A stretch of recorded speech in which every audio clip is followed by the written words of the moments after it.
100 episodes. We made it!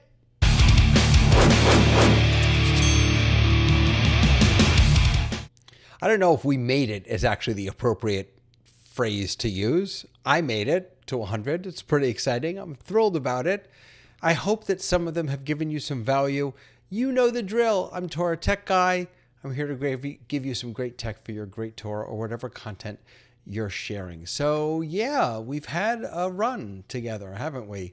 100 episodes, 100 different tips and tools and tricks to help you share more of your Torah with your audiences, with your congregants, with your students.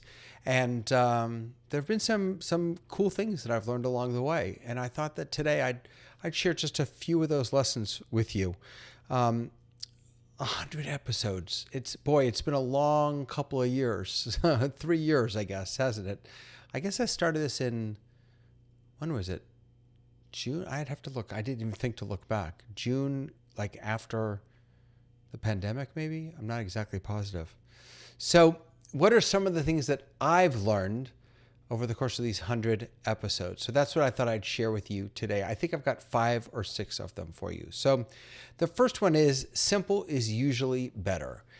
Now, I don't start with simple. I never start with simple. I always, because I'm an early adopter, right? Because I want to try new things and make everything better, right? I very often complicate things beyond all measure at the beginning.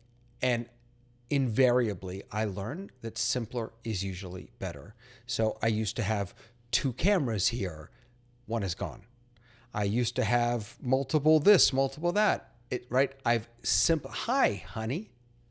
Hi, Heather. She's watching. Your techie hubby. That's my techie wife. Simpler is better. Now, that doesn't mean you shouldn't get the tools that you need to get the job done, but focus on what is your goal. What are you trying to accomplish? What are you trying to offer? And what tools are going to help you do that? And if it's not helping, if it's getting in the way, get it out of the way. Simpler is usually better. Second rule I've learned, teach what you know. More than a few times on these Torah Tech Tips, I've tried to teach things that I don't fully understand. That has been a mistake because those have been, at least to my mind, the worst of these Torah Tech Tips. In fact, the worst of anything that I've done is when I've tried to teach something that I don't really know. So give yourself the time ahead of time to learn, to practice, to craft what you want to share, how you want to share it in an engaging way. And that kind of leads right into the third thing. Be willing to make mistakes. Right? It's okay to make mistakes. So when I say know what you want to teach, that doesn't mean shun everything for fear of not getting it all right. Mistakes are beautiful. Mistakes are fantastic. In fact, some of my best teaching comes from when I make mistakes and then the conversation that comes from it when someone calls me on it or when I realize it myself, the conversation and the learning that comes from that mistake really is enriching for everybody who participates. So teach what you know, but also make lots of mistakes along the way. Also, remember that it isn't really about you.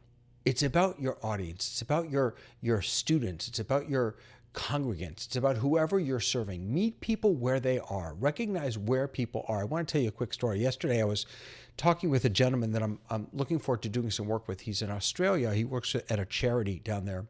And, you know, he was going to be using Ecamm and starting a show. And he wants to know, does he have all the right gear? And is he doing it all right? And we started talking about a few things that he could do.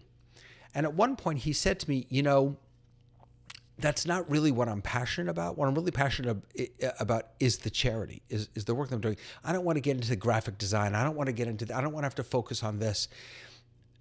That was a moment in which I had to realize where he was and meet him there instead of trying to drag him to where I wanted him to be or to where I thought he might want to be. Meet people where they are, be willing to learn from them there, and then, and this is the second half of this, push them farther. It isn't enough to be stuck where we are. The whole point of being here Forget technology. The whole point of being on planet Earth is to grow, is to become, is to learn something new. So if you aren't pushing people a little bit out of their comfort zone, meet them where they are, start there, but then push them just a little farther out of their comfort zone, then you probably aren't doing as good a job as you could be doing. Next, building community is hard. So there are a number of things that I've done incredibly poorly over the last 2 years when it comes to this kind of work. Probably the biggest one that I have really not succeeded at,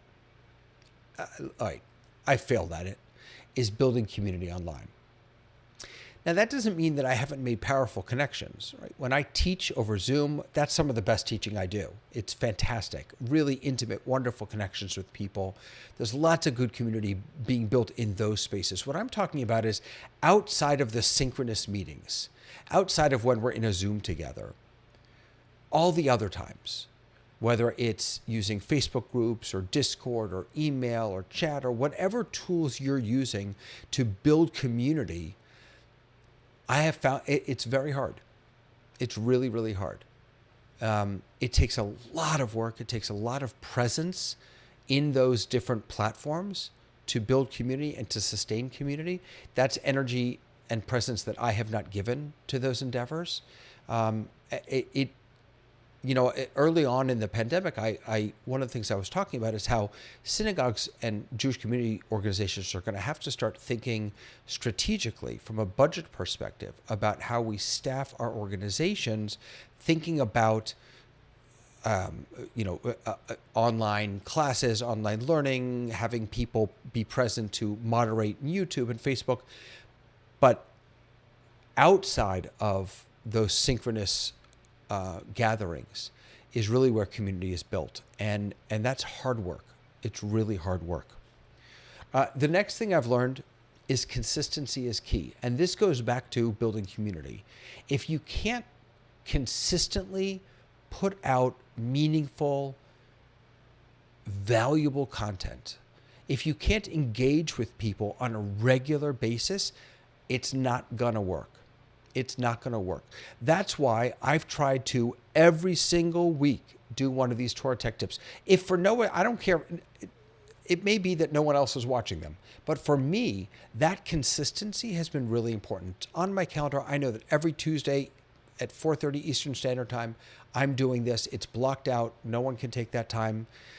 That consistency is not only important for your audience or for your participants, it's also important for you as a rabbi, as a teacher, as a clergy person. Cheers, Dahlia.